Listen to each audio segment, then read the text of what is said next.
Case Investigation Form or CIF is an important document to get the epidemiological data on the disease. Evidence generated by this data help in development of strategies for prevention, control, and elimination of the disease. In this video, we will learn about filling of CIF for suspected measles rubella case.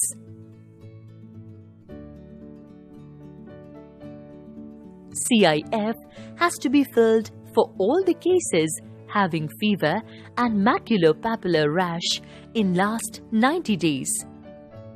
Or if clinician or health worker is suspecting it is a case of measles or rubella. Let's now learn how to fill the form through a case study having reported by a health facility. Here is the reported case study.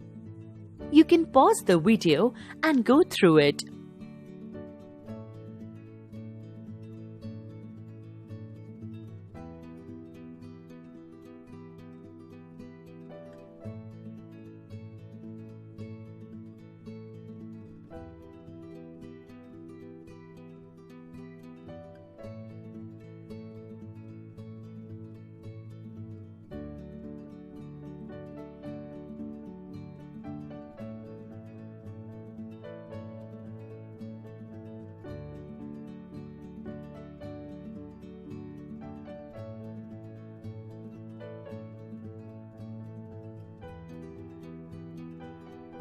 Let's start filling the form section-wise.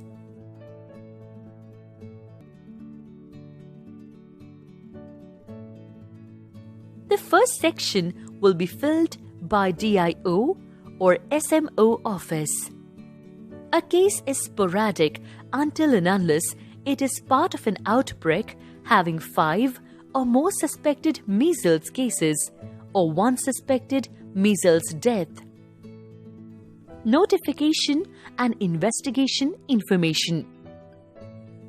The case was notified on 24th January and was investigated on 25th January.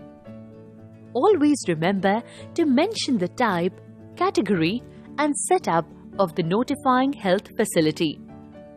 Notification and investigation details help us to assess the sensitivity of the surveillance system. Under identification details, ensure that date of birth, address, and mobile number is correct and complete.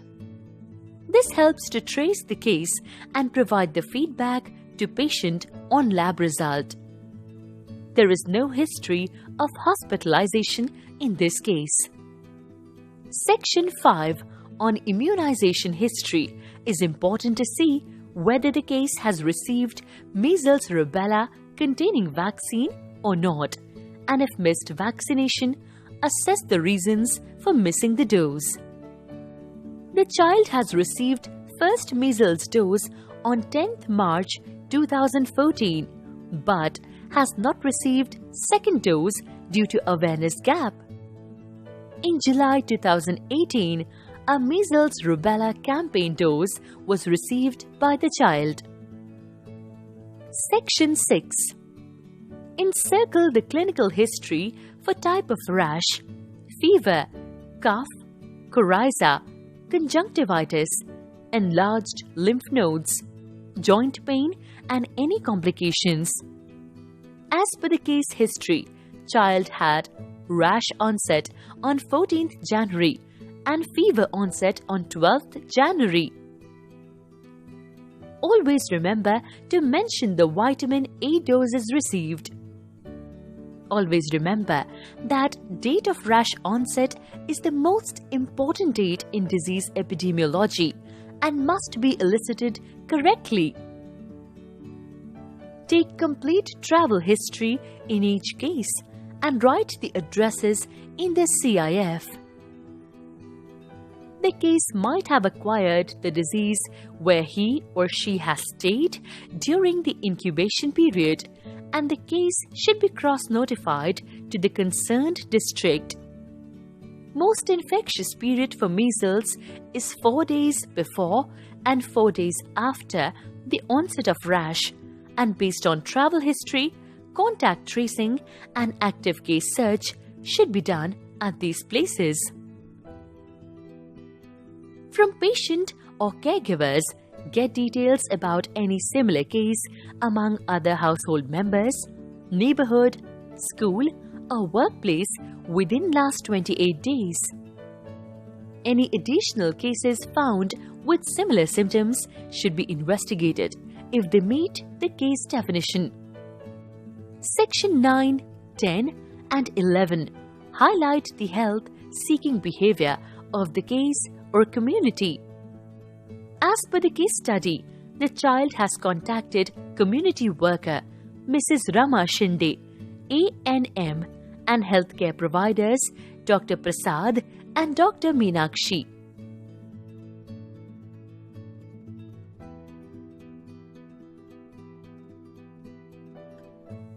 The data from health-seeking behavior firstly help in understanding cultural practices following rash onset.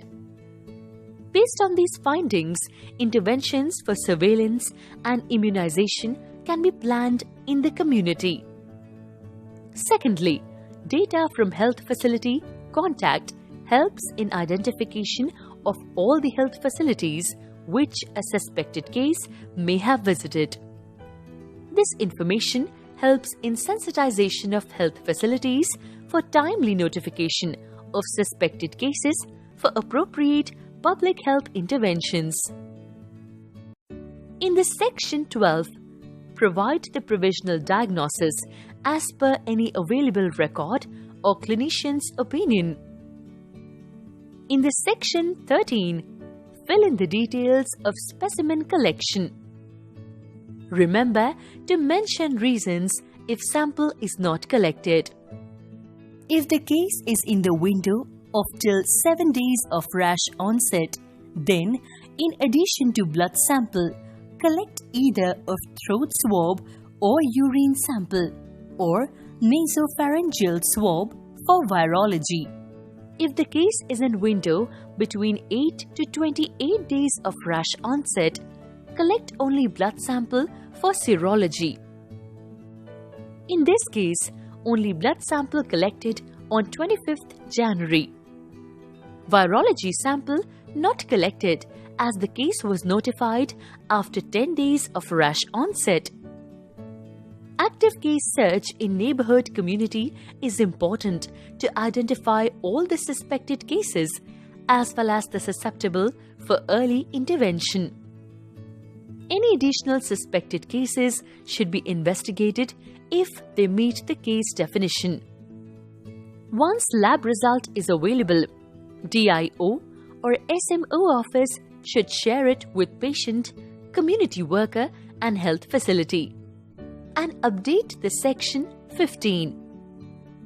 Follow-up of every case after 30 days of rash onset to be done by health supervisor or medical officer and inform the status to DIO or SMO office. This gives information about post-measles complications, death or additional cases in the community. Sections 17 and 18 are for early identification and follow-up for risk of congenital rubella syndrome in newborn if the suspected case is a pregnant woman. Section 19 is the last section of the CIF on final case classification. Based on lab results, the final classification to be updated on CIF by DIO or SMO office. CIF is an important document for providing evidence of measles rubella elimination. Keep all the sections updated as and when the relevant information is available. EPID number is assigned by DIO or SMO office. This is 15-digit alphanumeric unique code for each suspected case. It consists of disease code, country code, state code, district code, year of rash onset, case serial number. India has targeted measles and rubella for elimination. Report all suspected measles cases.